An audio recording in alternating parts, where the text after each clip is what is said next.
बोलो जयकारा बोल मेरे श्री गुरु महाराज की जय। श्री परमहंस अवधूत मत अमर ज्योति दर्शन। आंतरिक रहस्य।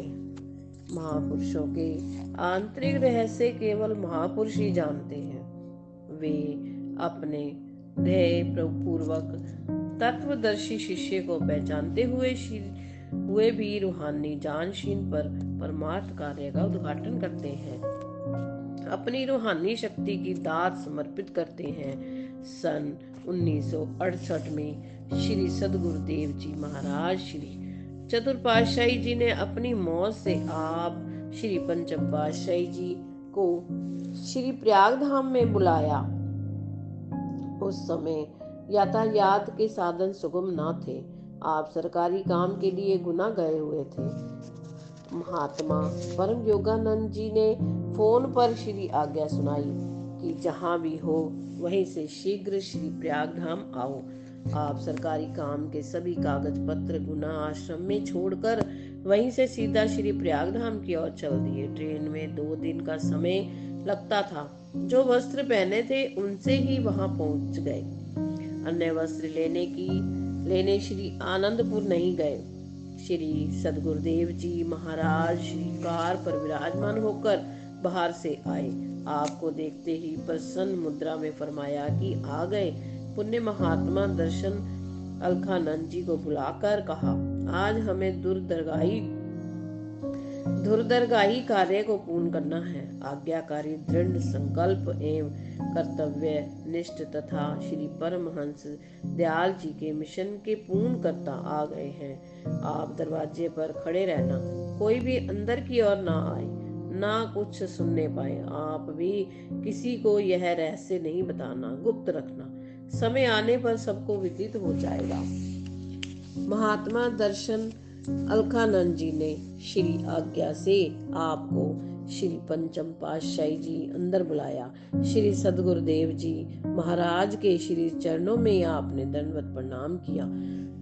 श्री वचन हुए कि हमने आपको विशेष कार्य संपन्न करने के लिए यहाँ बुलाया है।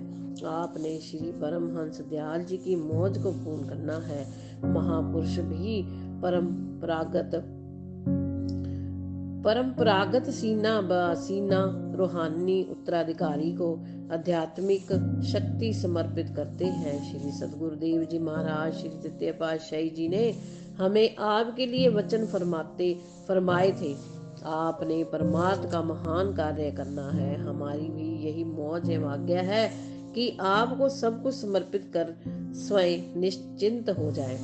आपने श्री सदगुरुदेव जी महाराज श्री चतुर्पातशाही जी के श्री चरणों में पुण्य दंडवत प्रणाम कर विनय की, प्रभु सेवक को सेवक रहकर ही सेवा का सौभाग्य देते रहे, आपकी छत्र छाया में जीवन व्यतीत हो। श्री वचन हुए कि अब आपको सारी सेवा सौंप रहे हैं। श्री आज्ञा से पूर्ण करो। पुण्य रूहानी रहस्य को समझाते रहे।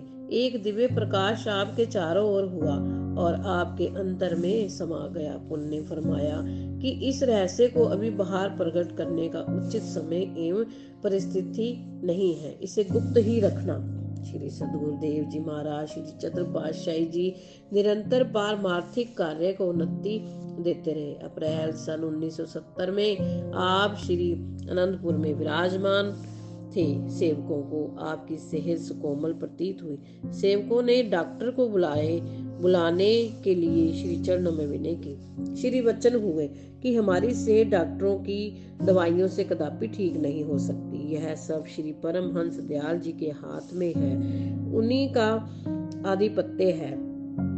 वे जो चाहेंगे करेंगे। आपका संकेत निज धाम जाने की मौज में था, परंतु अल्प बुद्धि क्या जाने। श्री सदगुरुदेव जी महाराज 2 मई सन 1970 को श्री प्रयाग धाम में पहुंचे। 12 मई सन 1970 को दोपहर के समय सेवादारों को अपने श्री वचन फरमाए। हमारा तो विचार है कि अब महात्मा दर्शन पूर्ण आनंद जी को अब काम समझा दें। श्री आनंदपुर के कई कामों का उत्तरदायित्व तो उन्हें पहले ही सौंप दिया गया है। यहाँ श्री प्रयागधाम में भी सब काम अर्थात श्री मंदिर, सरोवर, उरली शहर का मकान और निज धाम, येवला का स्थान आदि आदि इन सब स्थानों की कार्यपूर्ति वे स्वयं करेंगे। इतना फरमाकर श्री सदगुरु दीन दयाल जी मौन हो गए। आप गुप्त रूप से तो उन्हें श्री पंचम पातशाही जी सब कुछ समझा चुके थे, परंतु अब बाहरी रूप में सांकेतिक भाषा में सबके सामने इस रहस्य को प्रकट कर रहे थे।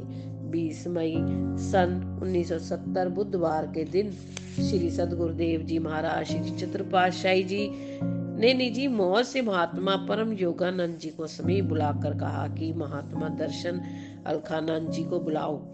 जब ये दोनों महात्मा जन श्री चरणों में उपस्थित हुए तो आपने फरमाया, हम आप दोनों को एक गुप्त रहस्य की बात कहते हैं। आप दोनों को विदित हो कि हमारे बाद हमारे जानशीन उत्तराधिकारी महात्मा श्री दर्शन पूर्ण आनंद जी होंगे, परंतु हमारी यह आज्ञा है कि अभी किसी को यह रहस्य के विषय में ना बताना। समय आने पर महात्मा सदगुरु सेवानंद जी को सब वचन बता देना। वे हमारे वचन जब किसी को बताने के लिए कहें तो उस समय तुम सबको सुना सकते हो, परंतु पहले किसी से भी बात नहीं करना। इस प्रकार अपनी श्री मौज अनुसार श्री सदगुरुदेव जी महाराज श्री चतुर पातशाही जी 30 मई सन 1970 में निज स्वरूप में लीन हो गए। 1 जून सन 1970 को श्री अनंतपुर में महासमाधि में विराजमान हुए। मर्यादा अनुसार 2 जून सन 1970 को उनकी पुण्य स्मृति में भंडारा किया गया। श्री 108 श्री सदगुरुदेव जी महाराज श्री चतुर पातशाही जी के मुख से 20 मई सन 1970 को फरमाए गए वचनानुसार 4 जून को प्रातः 8 बजे श्री अनंतपुर के सत्संग भवन में सब संगत को एकत्र कर यह श्री आज्ञा सुनाई गई कि श्री 108 श्री सदगुरुदेव जी महाराज श्री चतुर पातशाही जी की यह श्री आज्ञा हुई है कि हमारे रूहानी जानशीन महात्मा श्री दर्शन पूर्ण आनंद जी होंगे। महात्मा जनबाइयां एवं सर्व संगत ने श्री आज्ञा शिरोधार कर श्री स्वामी जी श्री पंचम पातशाही जी के श्री चरणों में दंडवत वंदना की। श्री सदगुरु दाता दयाल जी श्री पंचम पातशाही जी ने ये प्रवचन फरमाए। हमारे लिए जो श्री सदगुरुदेव जी महाराज ने श्री दरबार की सेवा करने की श्री आज्ञा प्रदान की है, हम उसका पालन करेंगे। वे आप सब गुरुमुखों को भी श्री सदगुरु दीन दयाल जी की श्री आज्ञा का पालन करना होगा। विदित पूर्वक रूहानी जानशीनी देने का दिनांक 10 जून सन 1970 शुभ दिन बुधवार निश्चित किया गया। बोलो श्री गुरु महाराज की जय, बोलो साचे दरबार की जय।